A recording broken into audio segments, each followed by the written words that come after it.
नमस्कार सर्वांना. आजच्या या विशेष आणि सखोल विश्लेषणात सर्वांचे खूप खूप स्वागत आहे. आज आपण वनस्पतीशास्त्रातील एका अत्यंत तांत्रिक पण तितक्याच रंजक विषयावर चर्चा करणार आहोत. नागरी सेवा परीक्षांसाठी विशेषतः पूर्व परीक्षेच्या दृष्टिकोनातून हा विषय अतिशय महत्त्वाचा आहे.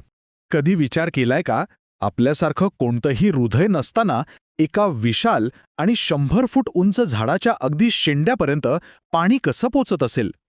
खरं तर वनस्पतींचं अस्तित्व टिकवून ठेवणं हे एक प्रचंड मोठं लॉजिस्टिक आव्हान आहे.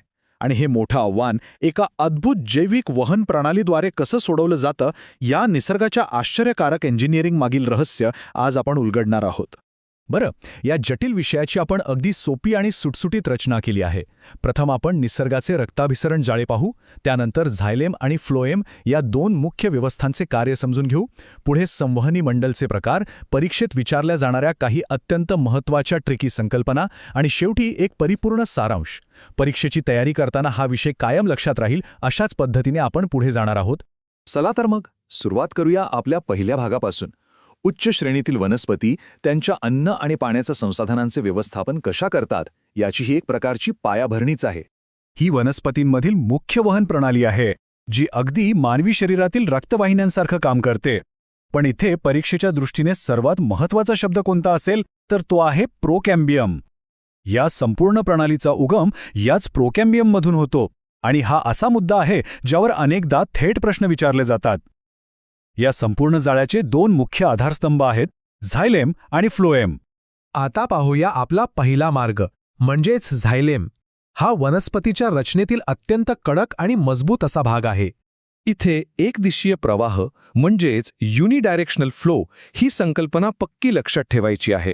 हा एक असा महामार्ग आहे ज्यावर वाहने फक्त एकाच दिशेने म्हणजे खालून वरच्या दिशेने जातात.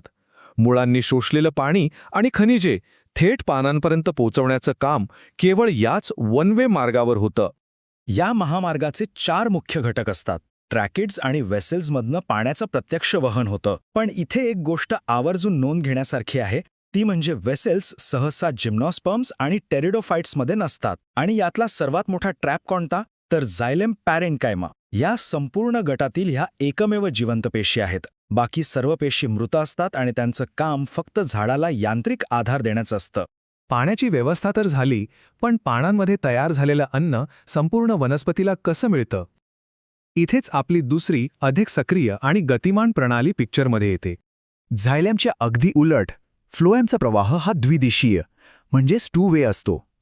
कारण पानांमध्ये तयार झालेलं सुक्रोज म्हणजेच अन्न वनस्पतीच्या प्रत्येक भागाला मिळणं आवश्यक असतं. मग तो झाडाचा वरचा शेंडा असो वा जमिनीखालील मुळे. हा खऱ्या अर्थाने दुतर्फा चालणारा महामार्ग आहे. आता या संपूर्ण प्रक्रियेत सर्वात रंजक गोष्ट कोणती आहे? इथे काही मोठे फसवे ट्रॅप्स लपलेले आहेत. पहिलं म्हणजे परिपक्व सीव ट्यूब्समध्ये स्वतःचं केंद्रक किंवा न्यूक्लियस नसतं. त्यांचं कार्य शेजारील कंपॅनियन पेशी नियंत्रित करतात. आणि दुसरी अत्यंत व्यावहारिक गोष्ट म्हणजे आपण व्यावसायिक ज्यूट, ताग किंवा भांग जे वापरतो ना, ते दुसरं तिसरं काही नसून हे फ्लोएम फायबर्सच असतात. थोडक्यात सांगायचं तर या दोन प्रवाहांमधील हा मूलभूत फरक डोक्यात कायमचा फिट करून ठेवा. झायलेम म्हणजे केवळ वर जाणारा पाण्याचा वन वे मार्ग आणि फ्लोएम म्हणजे वर आणि खाली अशा दोन्ही दिशांना जाणारा अन्नाचा 2 वे मार्ग. आता ह्या संकल्पनेचा थोडा व्यापक विचार करूया. वनस्पतींच्या अंतर्गत रचनेमध्ये हे दोन्ही स्वतंत्र महामार्ग एकत्र कसे गुंफलेले असतात, त्यांचं पॅकेजिंग कसं होतं ते आता आपण पाहणार आहोत. वनस्पतीच्या मुळांपासून ते पानांपर्यंतचा प्रवास पाहिला तर एक लॉजिकल क्रोनोलॉजी दिसते. मुळांमध्ये नेहमी अरीय किंवा रेडियल प्रकारची मांडणी असते, जिथे ते वेगवेगळ्या त्रिज्यांवर असतात. जसजसं आपण खोड आणि पानांच्या दिशेने जातो तसतशी ही मांडणी संयुक्त किंवा कॉन्जॉइंट बनते, जिथे ते एकाच त्रिज्येवर एकत्र येतात. या संपूर्ण प्रवासात कॅम्बियमची भूमिका एखाद्या ग्रोथ इंजिनसारखी असते. वनस्पतीच्या खोडाची जाडी किंवा घेर वाढवण्यासाठी, ज्याला आपण दुय्यम वाढ किंवा सेकंडरी ग्रोथ म्हणतो, त्यासाठी हा कॅम्बियम घटक पूर्णपणे जबाबदार असतो. आणि हे अतिशय उत्तम प्रकारे स्पष्ट करतं की बांबूचं खोड आयुष्यभर तुलनेने सडपातळ का राहतं आणि वनाच्या झाडाचा बुंधा एवढा अवाढव्य कसा वाढतो. एकदल वनस्पतींमध्ये कॅम्बियम नसतो, त्यामुळे त्यांचे बंडल क्लोज्ड असतात आणि ते जाडीने वाढत नाहीत. याउलट द्विदल वनस्पतींमध्ये कॅम्बियम असल्याने त्यांचे बंडल ओपन असतात आणि ते सतत विस्तारत राहतात. आता वळूया अशा काही विशिष्ट संकल्पनांकडे. जे पूर्व परीक्षेच्या प्रश्नपत्रिकांमध्ये हमखास ट्रॅप्स म्हणून विचारले जातात. याला आपण आपली रिव्हिजनची चीटशीट म्हणू शकतो.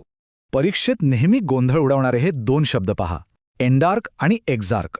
हे अगदी स्पष्टपणे समजून घ्या की एंडार्क म्हणजे सुरुवातीचा झायलेम आतल्या बाजूला असणं, जे खोडामध्ये आढळतं, आणि एक्झार्क म्हणजे तो परिघावर किंवा बाहेरच्या बाजूला असणं, जे मुळांचं वैशिष्ट्य आहे.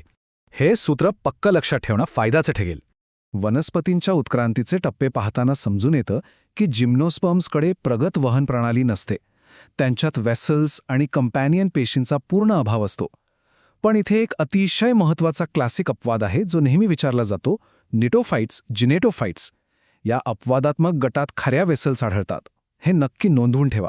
चला तर मग या विश्लेषणाच्या अंतिम टप्प्यात आता एका अशा परिपूर्ण सारांशावर नजर टाकूया जो अगदी स्क्रीनशॉट घेऊन जतन करण्यासारखा आहे. तर यातला सर्वात महत्त्वाचा मुद्दा हा आहे की हा तक्ता या संपूर्ण जैविक प्रणालीची अगदी अचूकपणे सांगड घालतो. एका बाजूला पाण्याचे वहन करणारा, मुख्यतः मृतपेशींनी बनलेला आणि कडक आधार देणारा जायलेम आहे, तर दुसऱ्या बाजूला सेंद्रिय अन्नाचे वहन करणारा, जिवंत पेशींचा भरणा असलेला आणि द्विदिशीय प्रवाह असलेला फ्लोएम आहे. हे 2 महामार्ग एकत्र येऊनच वनस्पतीचं जीवन शक्य करतात. विचार करा, हृदयाच्या एकाही ठोक्याशिवाय शांतपणे काम करणारे हे जैविक पंप संपूर्ण जगाला हिरवेगार ठेवत आहेत. निसर्गाच्या या लपलेल्या आणि अत्यंत गुंतागुंतीच्या अभियांत्रिकीची माहिती मिळाल्यावर एका सामान्य जंगलाकडे पाहण्याचा आपला दृष्टिकोन नक्कीच बदलून जातो, नाही का? या अद्भुत नैसर्गिक प्रणालीबद्दल आणखी जाणून घेण्याची उत्सुकता तुमच्या मनात नक्कीच निर्माण झाली असेल. आजच्या या सखोल चर्चेत सामील झाल्याबद्दल खूप खूप धन्यवाद.